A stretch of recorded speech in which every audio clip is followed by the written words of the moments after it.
about you more than I'd read of your thinking and work. And many people that I like regard you highly. And I thought, okay, well, this is likely to be a singular person, and it would be a shame to lose a singular person. And I thought, based on a wrong expansion point in a conversation. So there was sort of an emergency need to rebase the conception of the other around a more fruitful point so as not to lose a potentially interesting interaction. And then, when I communicated this to you, you and I both share an aversion to talking about the world of exceptional people, which often the members of the world of exceptional people constantly regard themselves and the other as exceptional in a kind of self-congratulatory display.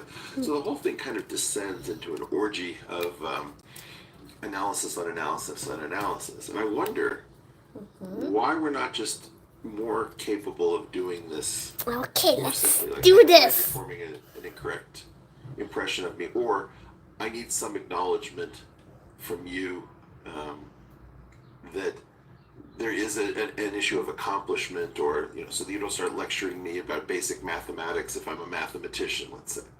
Right.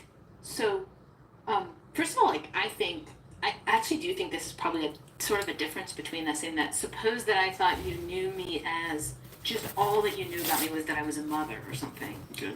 I'm not sure. I guess what I thought you knew about me was that I was like an academic or something, and I'm not sure that would have mattered to me, like which of those you had picked. But in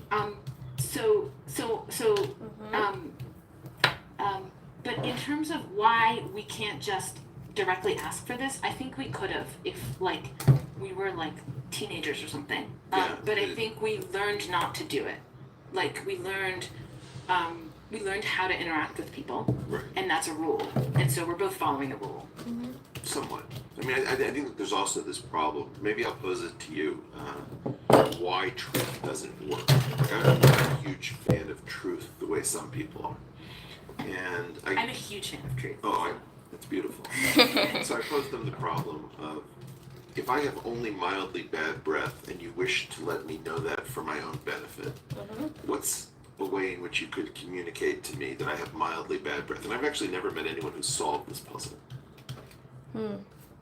So you should try the zeroth order first, and we'll see why it gets into trouble. Right, so that would just be saying you have mildly bad breath. Right. Now, because of the context of that, the interpretation of that statement is, my God, it is such a taboo to talk about someone's breath. It must be horrible. That it must be horrible for you to say that it is mild. And so what you've done is you've communicated an untruth even though you intended. So then you start thinking about the problem of, your eyeball is distorted, so you need a second distortion, in this case your spectacles, so that the aggregate of the two is undistorted. Can I give my answer? Yeah, please. I think You're the philosopher. I think it'd be awesome. I think I would be like, oh my God, I can't believe this is actually happening, because this one time I talked to Eric Weinstein and he posed this as a problem. What do you do? What do you tell someone when they have mildly bad breath? And now I'm in that situation. That's what I would say to the person. Do you think it gets read that way? I have no idea. I mean, I'm giving you an answer in the abstract, No, abstracting from the person. Right, but right? I'm trying to make the point that my point is that would be a cool way that, I would say that just because I would be curious with how the person's going to respond. So, there's a question: how do you do this? What's a successful interaction? Right. For me, that's a promising response, because it might generate an interesting conversation. Well, it will generate an interesting conversation. The issue, though, is, to my way of thinking, that you have to give up on truths, but it can't be a goal. In other words, if I say, what is the fractional representation of pi, it doesn't mean you can't come close, but you're never going to get there with two integers dividing one by the other. So my claim is that it's very important to give up on the possibility of truth from the get-go. So that doesn't seem right to me. So, one thing is, it may be that I cannot immediately communicate to you the truth. I think But as I learn you, that I will realize that you speak in an undistorted fashion, you believe. No, I think that one thing that happens is that people, they learn a new shared language. They learn how to communicate with one another, right? And they become better at doing that. And it may be that it seems to me that the goal of that process is always to communicate better and more truthfully. Those also, I think, really important to distinguish which truths are important and are unimportant to communicate or less important to communicate, because you have to focus somewhere too, right? But I think that the only goals you can have in modulating that process, the only possible goal is being able not just to communicate, but to learn truths from that person. That's the fueling the whole process. Otherwise, what would you be in it for? Well, the four things that I try to reduce my objectives to, this is subject to change. Okay. In fact, you somewhat frightened me. Maybe I will have to change it based on what you're about to say next. Are truth, meaning, fitness, and grace. So something can be truthful, but it can lead to a reduction in my fitness as a creature. So a self-extinguishing truth is not an interesting truth. Jordan Peterson tried to fold fitness into truth itself, and he got into trouble with Sam Harris, who was having none of it. Then there's a question of meaning. Maybe something is true and it means that I will be fit, but it actually robs my life of meaning. When somebody I care about deeply is regarded as an aggregate of hadrons and leptons and force particles, that may be true, but it completely robs that person of meaning. It I doesn't realize though. that, with Why 26 would I letters, drop let's say, somebody from and in a me? few spaces, I can take, let's say, an alphabet of, I don't know, 40 characters or less, and raise it to a very high power, and say that Hamlet is somewhere found within. That may be truthful. Maybe that there are a finite number of works possible, and Shakespeare merely selected one from a giant lookup table. But that tends to rob the work of any But majesty. it And then there's doesn't. an aspect of grace, which is that even if I can find meaning and fitness and truth together, I don't know. if the solution is brutal and cruel and lacks some sort of ineffable quality of mercy and kind of, I don't know, simplicity of heart, I tend to turn against those things where one has to do something absolutely despicable, for example, to perpetuate one's group's fitness. So, I don't know how to get beyond those four those four subcomponents of an objective function. And what I'm always astounded by is people who are crazy about truth. Yeah, good. So, maybe can I defend being crazy about truth? Okay. The floor's yours. So first of all, like, I think anytime you divide things, and like philosophers disagree about this, like some philosophers are fine with the sort of thing I'm about to describe, but like I think you can't just divide things into four things. You're like, here are the four things. These are the things I found. I'm like, well, what's the principle of division? Like, is that just something you made up? Like, what if we come up with a fifth one? So I want to Totally understand. amenable to. I want to understand sort of how the whole is articulated into those things. Until I understand that, I just don't feel like I've understood anything. Like, why not? Okay, why not pleasure? Why isn't pleasure one of them? Enjoyment. Well, in part that is part of meaning, and it's also part of grace, as long as the And proximate part of pleasure. truth. See, pleasure arises in my concept as proximate to fitness. So the way in which that we're structured as animals is that our ultimate concerns, like nutrition and consolidation of long-term memory, are encoded as hunger and sleepiness. And the proximates cause us to take actions to service the ultimates. So pleasure is in some sense the divorcing of the proximates from their ultimate goals. I just ate a cupcake, and I really shouldn't have. But the proximate pleasure, because my body thinks that I'm starved for sugar when in our current environment it's abundant. So I'm always, You just gave an argument that suggested that pleasure does not fit into fitness because the proximate pleasure forces. can be divorced from its ultimate goals. Right. So at least some people might think that would warrant putting pleasure into a separate category. Well, I don't want it. Right. But what I'm saying is the fact that you don't want to, that indicates that for some reason you're wedded to this quadripartite division that which is not Did you like just say quadripartite? yes. I've never said that. So let me tell you how I would divide things. Okay. So I would start with thinking. Okay, there's thinking, right? Anytime and I think conversation is a form of thinking. In fact, a lot of times it's the best form of thinking. And I think that any thinking has to have a goal. Well, there's an exception, but okay. The main case, thinking has to have a goal, and I think there are two goals that thinking can have. One of them is understanding, okay? Where truth is a necessary condition. It has to arrive at the truth. In order to be understanding, it's not sufficient, because there are just truths that are not important to know. And so a lot of thinking that we do will end when you've understood whatever it was you're trying to understand. You're like, I got it. There, we're done. And some forms of thinking are wonderful, like a lot of mathematical forms of thinking are wonderful precisely because it's really clear when you've gotten to that point and you have this like aha moment. Plato actually described that as almost like you're remembering something you knew before because it has that recognition like memory. Okay, that's understanding. Then there's another kind of thinking, and I think of it as very different, and you are right that some people want to collapse these two, and I don't think they should be collapsed, which is thinking that aims at the good in some way. And that's deliberation. So it's reasoning about how to achieve some good. And I also think we often do that with other people. And so we might want to bring something about, and we think about how to do that. Okay. I think those are the basic aims of thinking, either understanding or some good that we're trying to bring about. And I don't think they're the same. And some people, like especially like some like economists, I think, are especially prone to collapsing them. You know, Marx's idea, the point of philosophers have tried to understand the world. The point is to change it.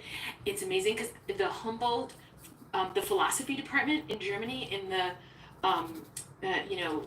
the Humboldt University actually has that as their slogan. And I was like, guys, you are philosophers. How can that be your slogan? You're not trying to do this. You're the one people who should not have this as your slogan. But in any case, that idea that Marx, but not just Marx, is trying to collapse the theoretical and the practical. The idea that understanding is a goal, and it's like the only reason you would ever have to understand is that you want to achieve some good. That's a way to collapse the two. So I don't think they should be collapsed. I think they're separate. But that's the basic division. I actually think we do some thinking that doesn't fall into this division. That's very, very interesting. I think some of the kind of emotional upheaval in our life doesn't fall into this division. But for me, see, that's a principled division, right? And truth has a part in it. Now, I think a lot of the things you're worried about with meaning, like, are there these truths that rob my life of meaning?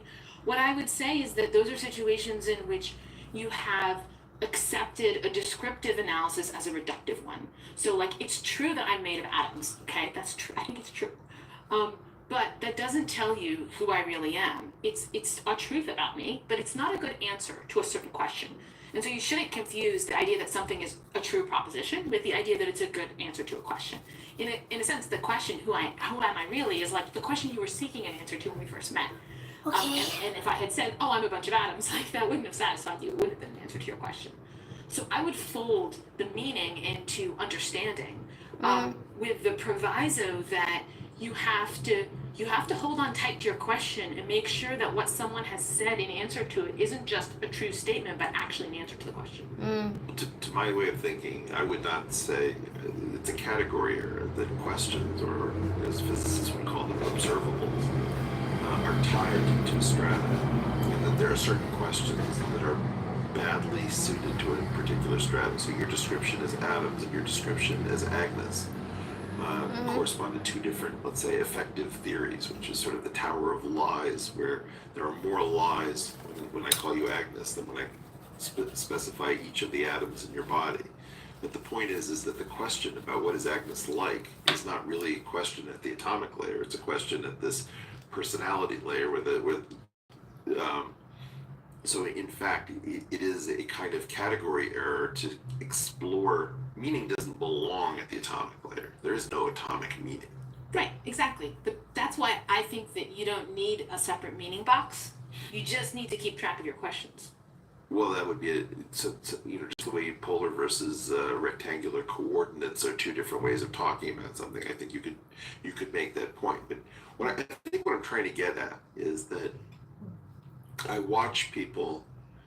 The reason I've never taken a particular interest in philosophy is that once you've taken a particular interest in mathematics, you understand just how sensitive many of these things are to small issues of language, right? And this is partially what happened to philosophy, is that there were a lot of big, interesting questions, and then there was a period of time where it became a focus on language rather than on big, meaningful, meaty questions.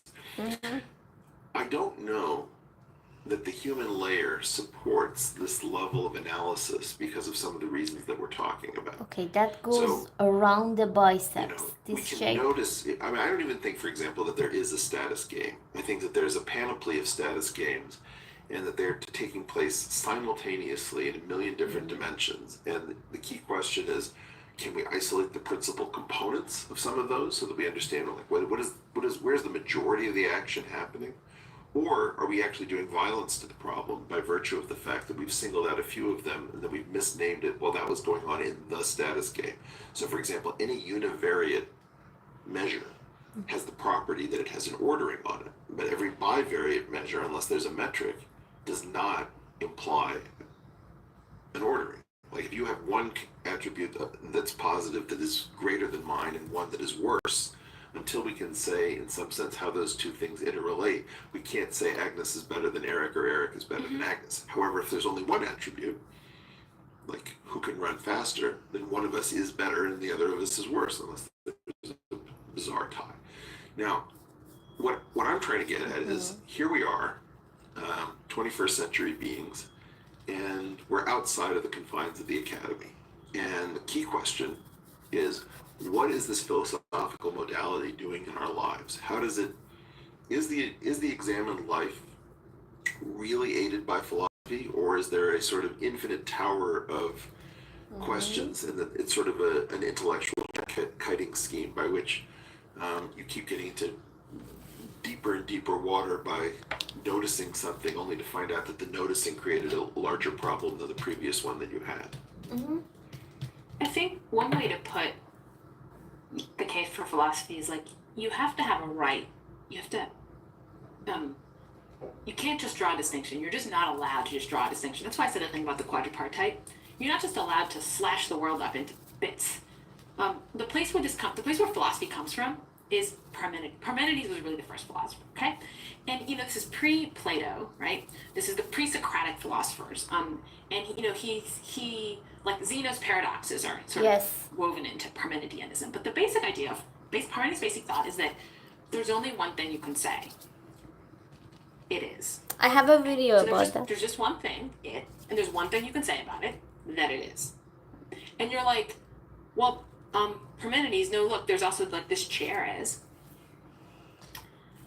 And Parmenides says, well, if you say that the chair is, and you want to say that the chair is something and it's different from, say, that table, right? Then you're saying that the chair is not the table. So you're saying that the chair is not. But you're also saying that it is. Parmenides and generations of people after Parmenides thought this was like just this really terrible puzzle about how non-being can be. How can there be anything that isn't? Like this chair not being this table. And the problem of non-being has a lot of different manifestations. So difference is one manifestation. Change over time. How can the chair at one time exist and then later it's collapsed and it's not there anymore? Parmenides' thought was that our thinking cannot support this way of talking. It's like it's just words when we talk about the diversity out in the world. And there's only one thing we can coherently say. There's only one thing where when we say it, we've understood what we said, and that's it is. Now Plato comes along and he's like, no, Parmenides, that's nuts. We have to be able to talk about some kinds of difference, but you're right that the entire world as we see it, right? The entire sensible world, that's just nonsense. That doesn't make any sense. That's a bunch of contradictions. But there are these things called forms, okay? Like the beautiful or the just or whatever. And at least the beautiful, it's always beautiful. The only thing that's true about it is that it is beautiful. And that's something I can say. The beautiful is beautiful. The just is just. So at least I'm like one step beyond Parmenides, right? I'm like, I can talk about these forms. I still can't talk about the chair, right?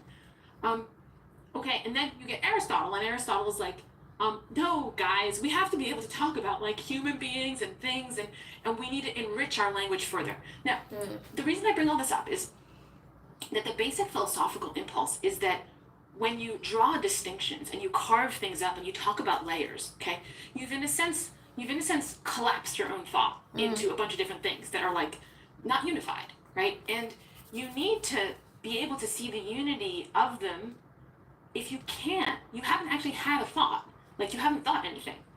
You've just said words. So philosophers are constantly attuned to this worry that we might just be saying words and not having thoughts, and that there's a standard for the unity of a thought that's like a pretty high standard. And and so like if you draw a distinction, you need to understand the unity that underlies the distinction and what legitimates the distinction.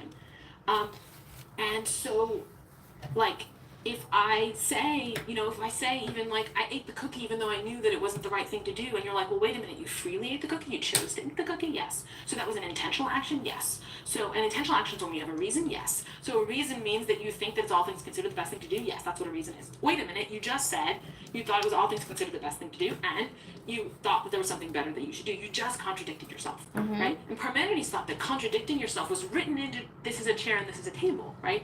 And so so we've come really far. We can talk about so much now, but only, I think, because only if we can sort of back those checks that these distinctions have some way of like holding together.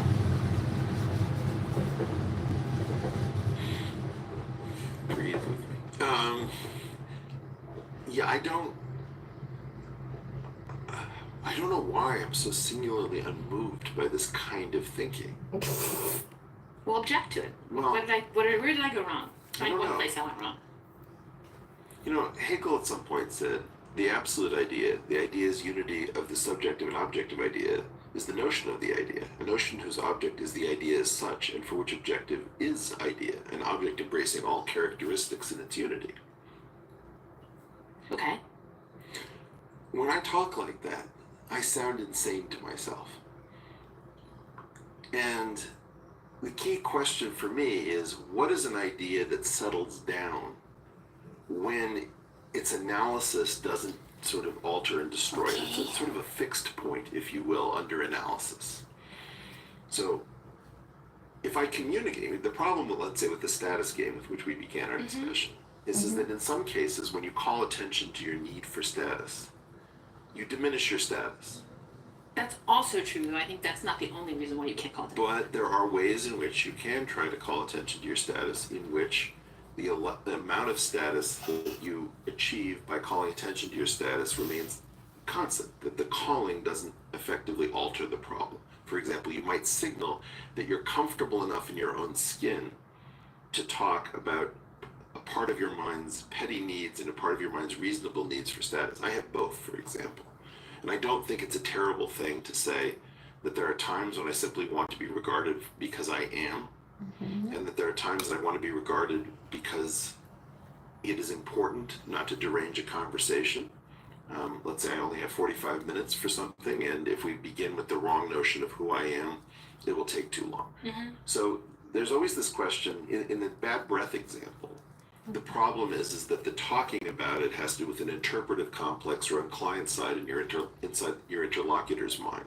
And so your input stimulates a process that is transpiring within the client side architecture, and it leads to an uncomfortable and unpleasant and not untrue outcome. If I could find the input, which when processed remains the input, right? In other words, it's like an eigenvalue of truth, an eigenvector of truth, then that's something which is philosophically interesting to me. What concerns me is the tower of concepts and conflicts which don't seem to settle down the more we understand them. That. So one thing is, I really liked what you said about Hegel. When I talk like that, I sound crazy to myself. So I think that is Parmenides' point about saying that something is not. Parmenides is the guy who realized, when I talk like that, when I say the chair is not the table, I sound crazy to myself. You're really used to talking that way because that's just how we talk. Parmenides saw the giant crack in everything, right? And so if you think about how, like when I hear someone say, I know I shouldn't have this cookie, but I really feel like it, so I'm gonna have it. Yeah, it's a downstream from If I that. talk like that, I sound crazy to myself. And so I'm like, I can't talk like this. I have to find another way of talking. Okay, so that's the idea that at some level, first of all, you need a primary description. Most of us understand weakness of will intuitively, but we don't understand weakness of will as is emergent from fundamental principles. And I think you don't understand it intuitively. You just think you do. Well, again, You can pick out the phenomenon. You can it find may, cases in it. to your point about the practicality, you may be able to work with it at a practical level. So, for example, I might be able to sell a product where you put cookies in a time-release safe, and so you can't get at your own cookies until one is dispensed to you. People will immediately understand that. But the key question is, can I take a placebo and get the placebo effect if it's labeled placebo? These are the sort of unstable, non-fixed points of the philosophical problem. One of the reasons that I really love physics as an alternative to philosophy at its ground level is that it tends to be stable under analysis when we have an idea. Now, in quantum mechanics, the propagation in quantum mechanics has a very stable interpretation. It may be wrong, but we think we know what's going on when we're asking how an electron moves. It's when an electron gets measured when you're asking a bad question, which is, are you in state A or state B? And it was in state A plus B. Then the multiple choice nature of that quantum mechanical question is bizarrely accommodated by the system somewhat randomly falling into state A or state B as a weighted probability. That bothers us because we have the sense that maybe that's not really a fixed point. Did we know what we were when we asked the question? Were we part of the quantum system? Did we hold ourselves aside and keep ourselves classical while asking that the electron be considered quantum mechanically? Was it in a semi-quantum, semi-classical state? So we're not really sure whether we've committed a sin against God and logic in that case. Yeah, good. I mean, I think that a lot of your worries about the tower and the I still think they go back to something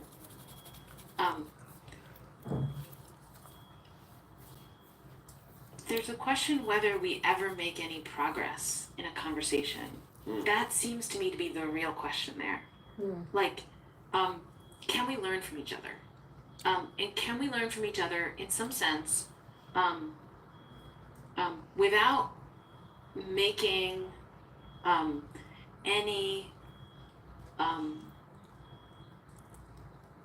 without taking as the frame of our conversation something that we just happen to get slotted into Right. and that we don't question, right?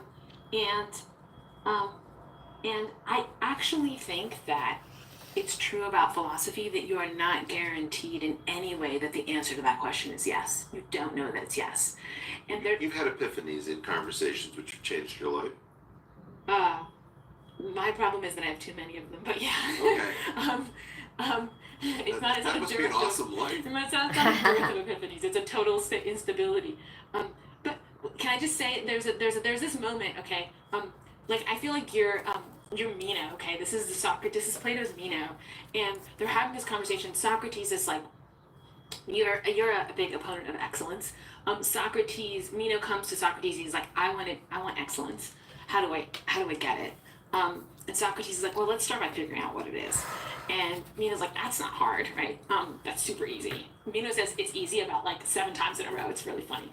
Here's what it, and Socrates like refutes him a bunch of times. And at a certain point, Meno's like, look, this is not going anywhere. Like, obviously, you can just sort of come up with more words against my words.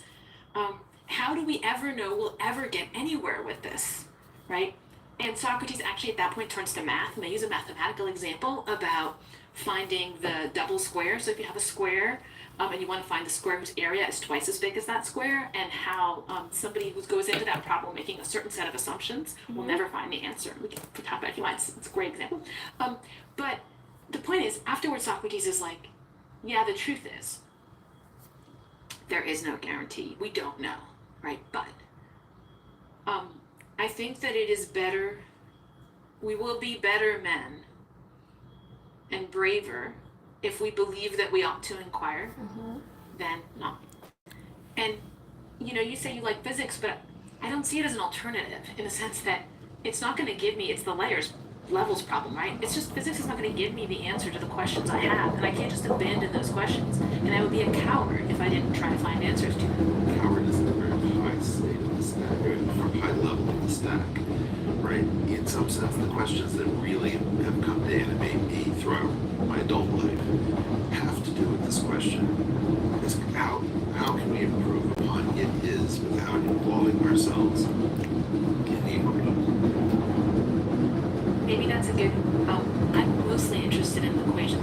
essentially all me.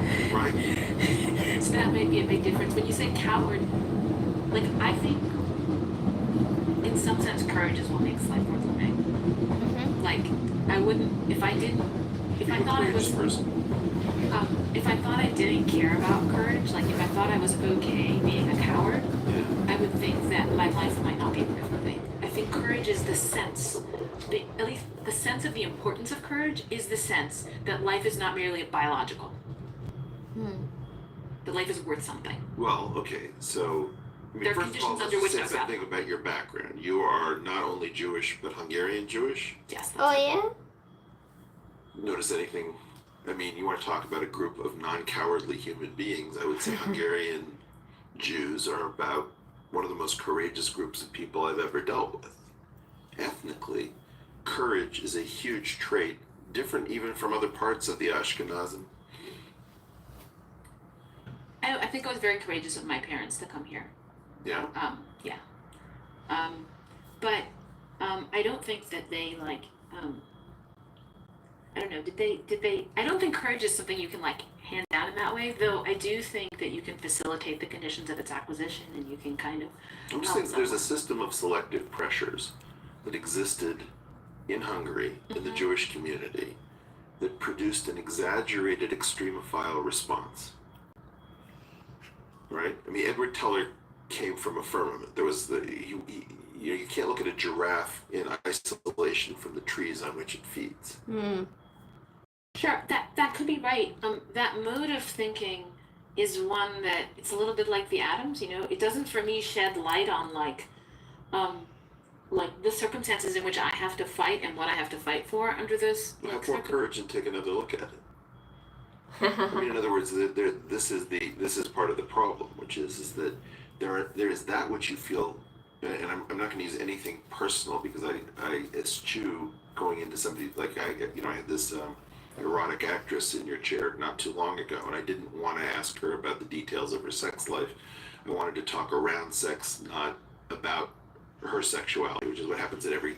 So I don't want to talk about anything that you haven't already surfaced. But for example, you held a seminar at the University of Chicago with an ex-husband talking about divorce. Yeah.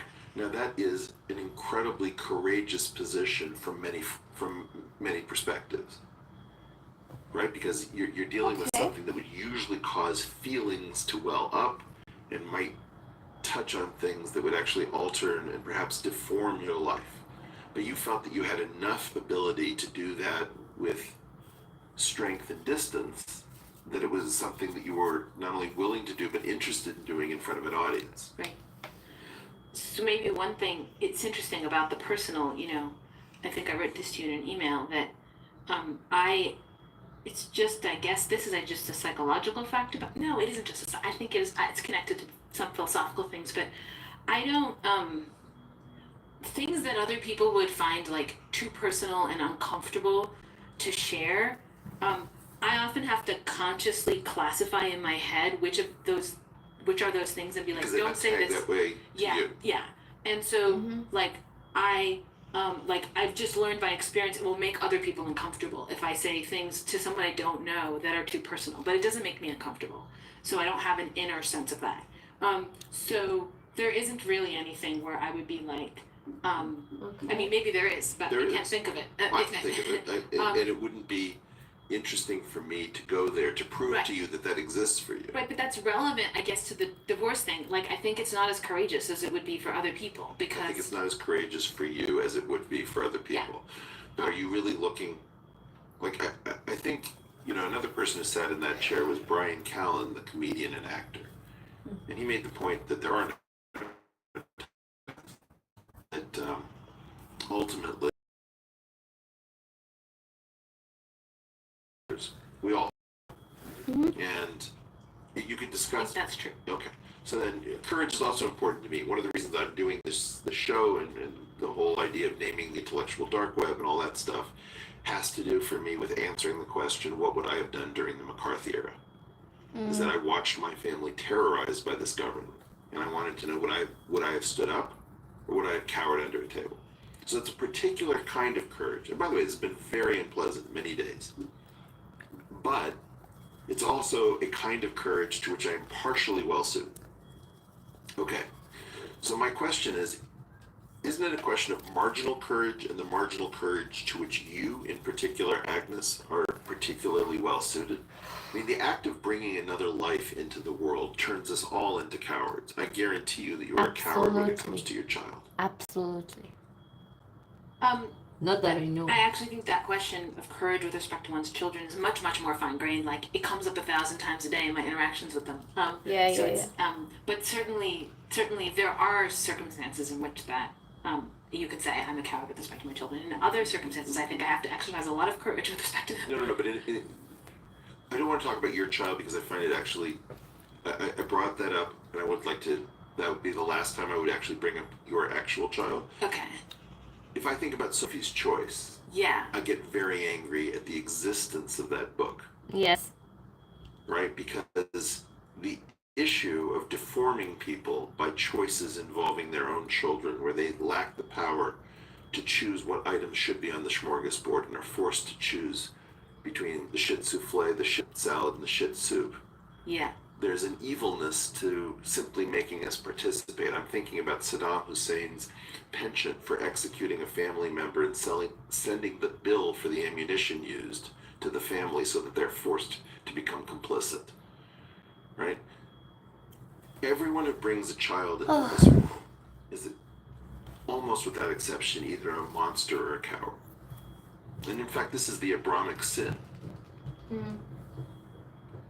I'll tell you the version of that thought that I have, and then I want to answer the marginal question about courage.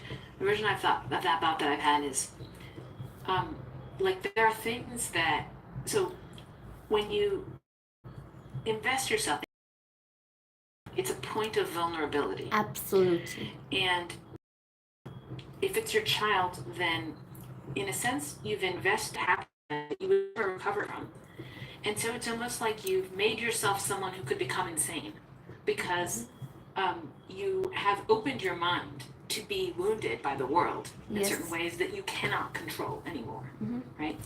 And I don't know what that is. I don't know what the name for that. If that's it certainly, in order to prevent those things from happening, you might do anything, and so that would be the cowardice, maybe, right?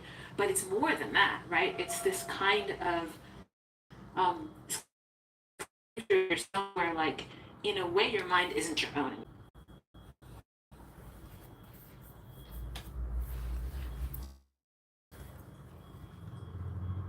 When I with my ex-husband, who I'm good friends with, we were divorced, 2011. It's a long time ago, right? Yeah.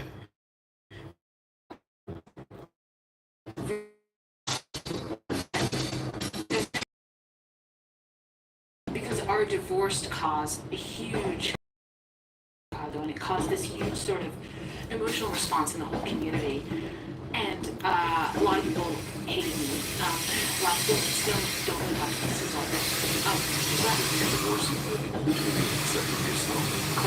But it was like, sometimes there are wounds that are created and then they get supported. I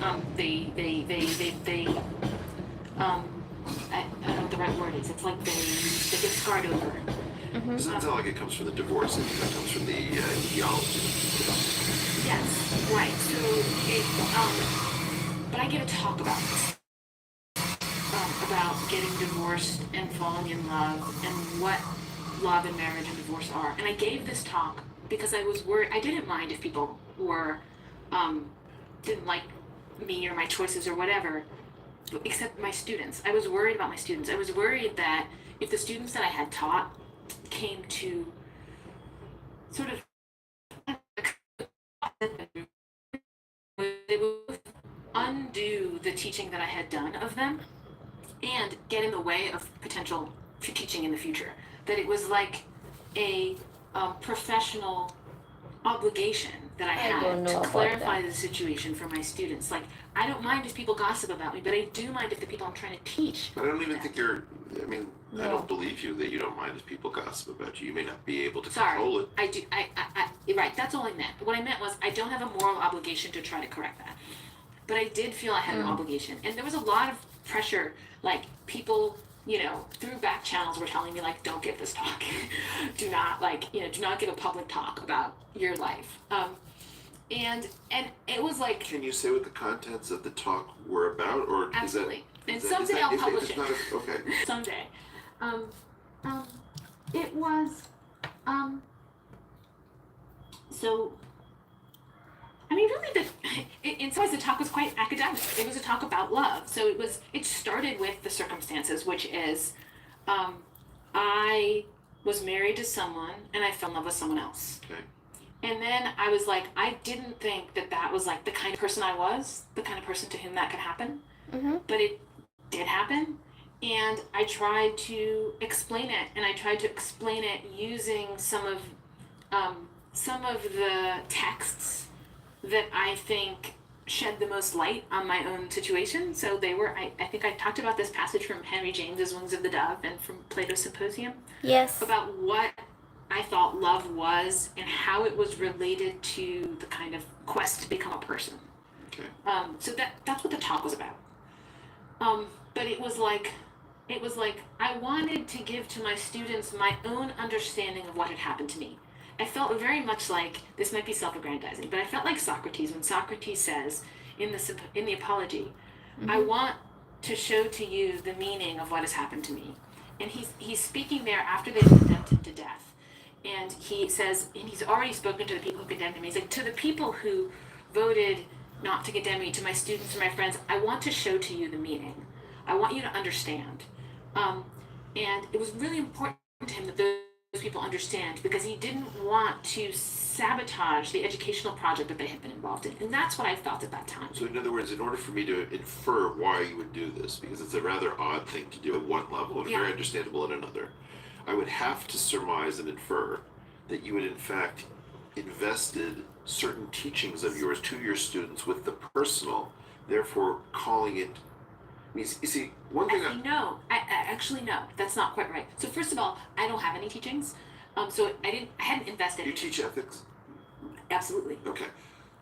I can't imagine wanting to teach ethics. Because if I'm aware of my own ethical failings, and there are many, they are many and varied and unremarkable. Yeah. Mm-hmm.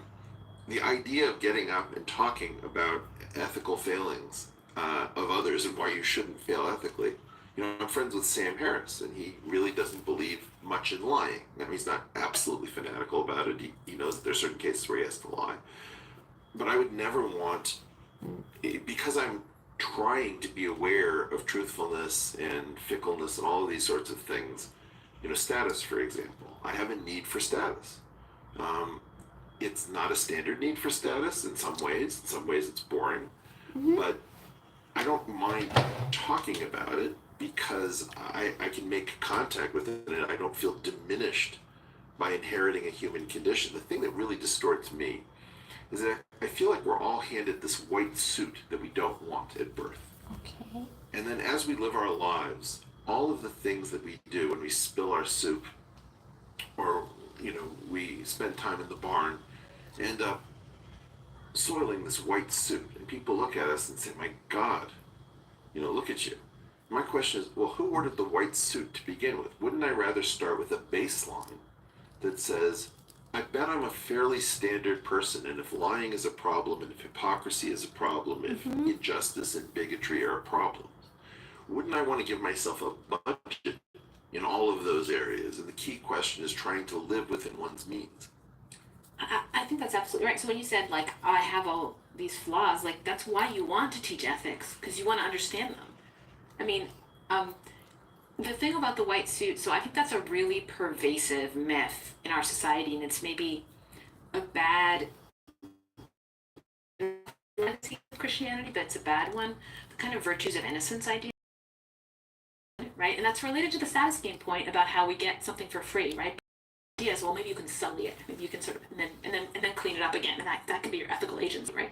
But I don't think that children have some kind of innate virtue. I think virtue is something you have to acquire, you have to Yes. come to an understanding of Yes. what matters. But the place Yes. society foists the white suit upon you. Right. Right, so you can't. That's the. So you have to say, I reject this white suit. I will fashion my own. Yeah. If you don't want to disappoint people, right now, the problem there is that I No, believe but that that's your the thing privacy- about like, kids. For example, You we you see very you few of our won't colleagues be naked. Yeah. okay. You won't be moral. Like I'm not. If I haven't killed anybody, I. It's not by my virtue. The virtue of not being a murderer comes when I can do it and I won't. That's when I gain the virtue of rejecting murdering. So therefore being a kid does not means is not equal to being virtuous morally because they hadn't had the choice in front of them to reject the immoral thing. Um, there was I'm a prof- puzzled by that. Yeah. there was a professor that was probably the closest to being my official advisor. I didn't have a PhD advisor, but the person who signed my thesis as if he was my PhD advisor had a home in Martha's Vineyard, and we would swim naked together. You know, because that was what one did. He was a sun worshiper, and a Hungarian Jew. By the way. The fact that we don't see each other naked means that we're stunned whenever we do catch a glimpse of somebody out of context in which they are in their most natural state. And this has to do with the fact that we are handed these clothes to wear them at all times, and then our simple underlying reality is totally shocking. So it seems to me very sad that you would have to give the lecture. I'm not saying that you might want to give the lecture. You might enjoy the exhibition of it, you might enjoy the courage exercise of it, you might enjoy the intellectual puzzle of it. But the idea that there's a compulsion so as not to ruin your students has to do with the flaw of having accepted the white suit to begin with and therefore losing your privacy. It's a really good point. So I think that Can I do a victory dance? I think, and I see what you mean. And I think what you're helping me to see is that I've somewhat framed what I was doing slightly wrong. Like it's the point. What the thought isn't like, well, if I don't give this talk, then my students will think I did something evil, and then they won't respect me anymore. And now, and so instead, I need to like excuse myself, right? And I need to show that actually I'm as white as they thought I was. And that's definitely not like for instance, that's not at all what Socrates does at that moment in the Apology. Actually, what he says is that he's like, you might think that some really bad thing has happened, but he goes on to say, you might think some really bad thing has happened to me. You might think this is terrible that they're putting me to death, which is what everyone thinks about Socrates. You can't have philosophy because look at this terrible result. And the whole point of the Apology is Socrates like, this isn't a bad thing. No bad thing happened to me. Yes, they're putting me to death, but a good man can't be harmed, neither in life nor death. And I'm not, like it's bad for them because they're doing something unjust, so it's bad for their souls, but it's not bad for me. Don't feel sorry for me. Don't feel bad for me, right? Okay. And I guess as much as, and I think you were right in picking up on the kind of self-excusing nature of the way that I put it. But like if you think about what I told you as the content of the talk, right? It was more like, as much as anything, it was an opportunity, like to say something truthful about love that I never had such an opportunity because I had never. So one of my colleagues came to the talk and he's like, this was not a compliment. This was a criticism. He's like, you talked as if you were Moses come down from the mountain, like as though you had so much knowledge, like as if you thought you were Socrates or something, And I'm like, yeah, that's what I felt like. I felt like I had all this knowledge. And it was wonderful, and I had to share it with my students. And so it was almost like there's 2 points of correction, right? So one point of correction would be to get to the white suit, but the actual content of the talk was to go a step further. Like this was an educational opportunity. And I think that I let myself not frame it that way in telling the story. Maybe somewhat under the pressure of the idea of self. But it's not a truthful way of telling the story. Well, but this is the question about whether to use the avenue of truth, you see. Because at some level there's an aspect of grace and meaning that is present here, which is the, you know, whether you know it or not, and I don't know that you know this, at least in the male, arousal takes place on two different systems, both of them within the autonomic nervous system, one sympathetic, one parasympathetic, called psychogenic and reflexogenic arousal. And it's not under the conscious control of the prefrontal cortex. It's a much more primitive system. Nature's not going to trust the reproductive system to the prefrontal cortex. And a friend of mine, Alicia Lee, just came out with a company, I think, called Rosebud AI, that generates faces of people who never were. And you can find that, you know, I'm sure she will release a tool at some point in which she finds your phenotype and can hone to a fairly well created that never existed in all sorts of situations, so that you can fall hopelessly in love with that which is not. That's taking place. Effectively, your prefrontal cortex is like your parent trying to get control of a child who's been asked the terrible question, who wants ice cream? And the child is now out of control. Okay. You can't really talk about this because this is happening everywhere in a certain sense. I mean, we can talk about it in the general, but not the specific. So, for example, you can say that self-gratification is natural and normal, and that the world engages in this almost without exception. You cannot say, I'm sorry I was late for the meeting, I spent the morning lost in onanism, right? And as a result, that kind of layer of indirection, including in this situation using a language layer of indirection, is a necessary part of the distortion of the truth that's needed for meaning, fitness, and grace. Different from, and I think that you're caught in the bad breath problem in this story, right? And the self-purification, we come from a tradition where there's a ritual bath known as a mikveh. Yeah. And these purifying rituals are necessary to do what, you know, we don't have to, unfortunately it got tied to the issue of menstruation and whether or not women are intrinsically dirty through the process of renewing themselves. But simply the concept of a mikveh as a ritual and the fact that our brains have a place to allow us to be reborn is an incredibly powerful facility that people focused on truth very often. Yeah. They try to do things through the truth channel. It doesn't work as well as doing it through the ritual and meaning channels. It's interesting that mikveh are used for conversion too. Yeah. Right? And Being born as a Jew.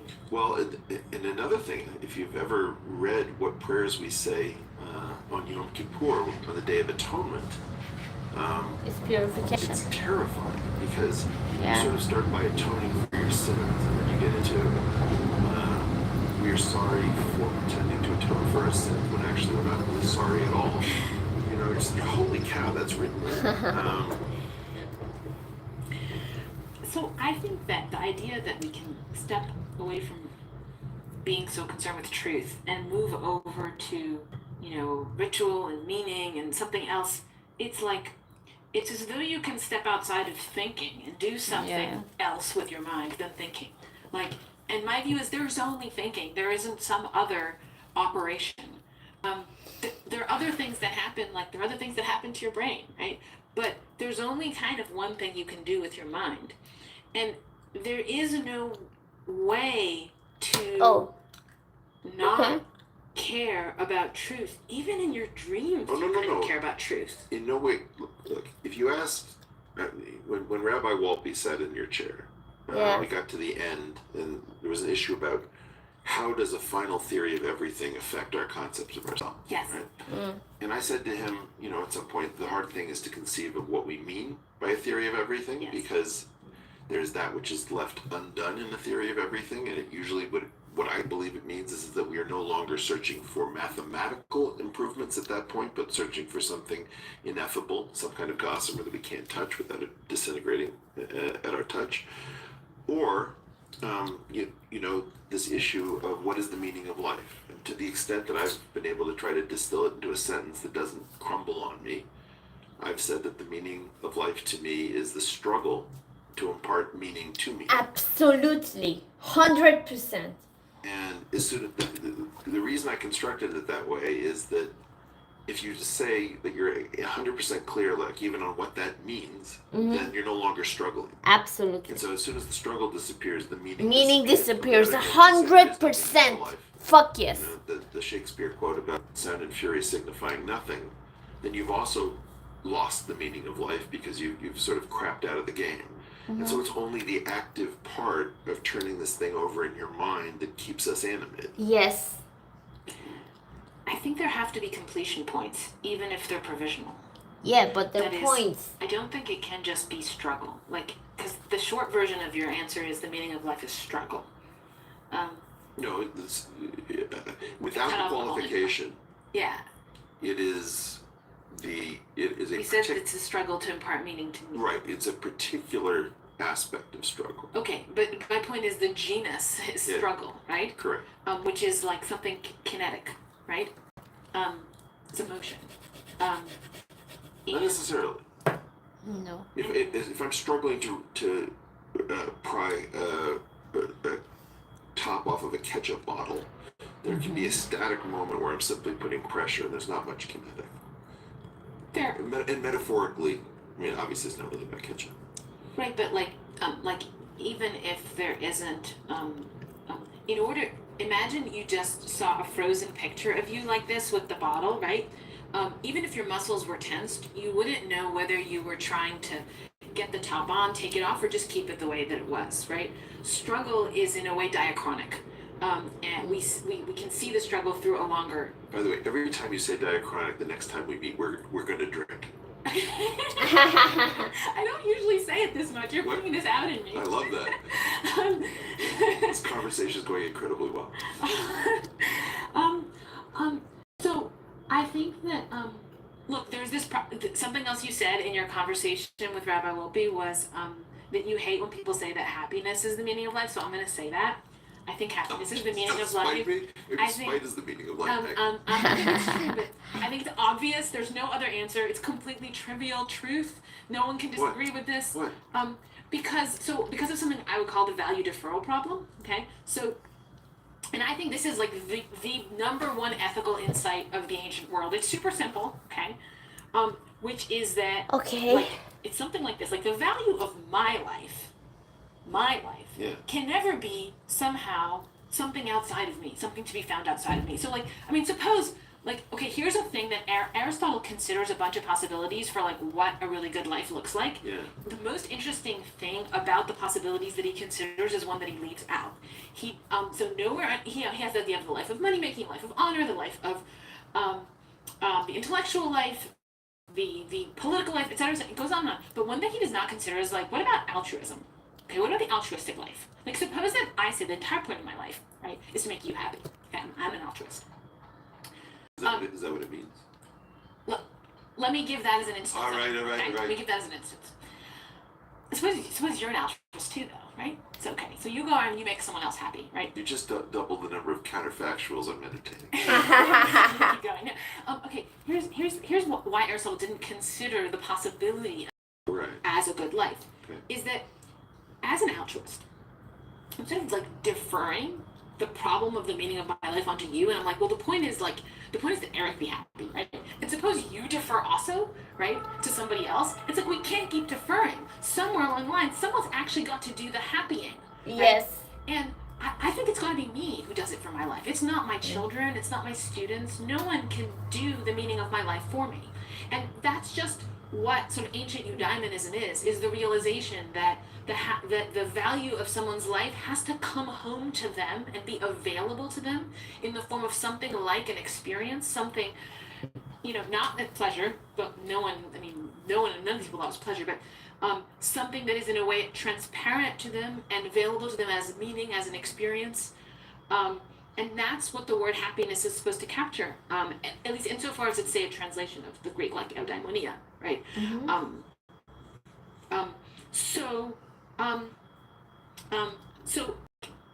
And I think the idea of struggle is kind of another way to get into a worrisome deferral problem, right? Like you're always struggling and the thing never happens. Then No, wait, no, come on. if the meaning is the struggle, Yeah, but No. there is so much work. It's to do. spiral There's so many upward. partial, to your point where you didn't say the word milestone, but I think what you talked about is partial completions on Yes. right. So there are so many milestones and partial completions that are part of the struggle. I would never wish to suggest that it's just pure Yes. pointless struggle. Exactly. well, you defined it as a struggle. I So did. you can change your definition and you can say that No, sorry. Implicit within the struggle is progress, movement, partial completions. okay, Okay. I mean, I guess I wouldn't hear that as implicit. Like, that is to me, um, the arrival somewhere. Like, it's like there's going somewhere and then there's arriving, right? I'm a huge fan of Orion. And, This idea that the journey is what's important never makes sense to me. right, but I think your definition, suggests that. That the definition that the meaning of I life don't is the think struggle so. to meaning to meaning, is a version of the journey view. In the long, but the idea that life is Depends long airline flight with no landings or takeoffs doesn't really enter it. Yeah. Well, so I get that, like, you don't think that, but what I'm saying is, you're saying that. so there's like how you view life, and then there's the way that you have of This is articulating. weird. With like academics that want footnotes, so there's a footnote on that. Yeah, okay, but I actually want you to bring the footnote up into the main text and Oh, wow. modify your definition and say that, the pursuit of meaning essentially involves these two components that are actually really hard to fit together. And this is one of those distinctions we're going to need to like back up, right? To be able to cash that check. But it involves both the, a kind of movement, a kind of struggle towards something like,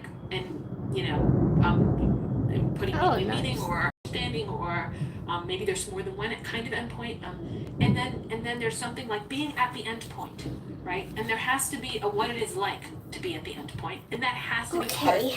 part So of I what the meaning let of that life is, layer what Let me give you a settle. little completion story that actually made a huge difference in my Okay. life.